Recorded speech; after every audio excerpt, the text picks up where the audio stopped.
ত্রয়োদশ জাতীয় সংসদ নির্বাচনকে সামনে রেখে উত্তপ্ত হয়ে উঠেছে দেশের রাজনৈতিক অঙ্গন। প্রধান উপদেষ্টার ঘোষিত সময় অনুযায়ী মাঠের প্রস্তুতিও নিচ্ছে বিএনপি, জামায়াত সহ অন্যান্য রাজনৈতিক দল। যদিও সিলেবাসের বাইরে আওয়ামী লীগ, তবুও নানা আলোচনা সমালোচনায় সরগরম এখন রাজনীতির টেবিল। এরই মধ্যে বিদ্যমান দলগুলোকে নিয়ে কড়া সমালোচনা করেছেন গণ অধিকার পরিষদের সভাপতি নুরুল হক নূর।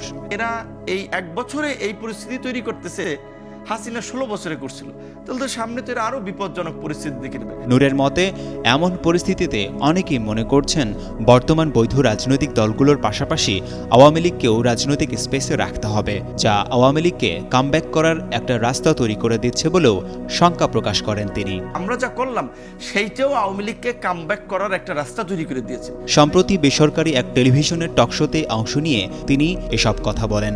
ডাকসুর সাবেক ভিপি নূর বলেন, সম্প্রতি বিআইজিডি ব্র্যাকের পরিসংখ্যানে দেখা যায় আওয়ামী লীগের সমর্থন 7%, যার অর্থ ধীরে ধীরে একটা ন্যারেটিভ দাঁড় করানোর চেষ্টা চলছে যে এখনও দেশে আওয়ামী লীগের জনসমর্থন আছে। আর ফাইনাল নির্বাচনের আগে এমন আরেকটি জরিপে দেখানো হবে তাদের জনসমর্থন 10 থেকে 15% পর্যন্ত বৃদ্ধি পেয়েছে। তখন প্রশ্ন উঠবে, এদের বাদ দিয়ে কিভাবে নির্বাচন করবে? গণ অধিকার পরিষদের এই নেতা আরও বলেন, রাজনীতির মাঠে আমরা অনেকে সস্তা বক্তব্য দিচ্ছি। সবচেয়ে বড় বিষয়, গত 1 বছর আমরা অভ্যুত্থানের স্টেক হোল্ডার ও গণ অভ্যুত্থানের দাবিদাররা যা করলাম সেটাও আওয়ামী লীগ ফিরে আসার একটা রাস্তা তৈরি করে দিচ্ছে।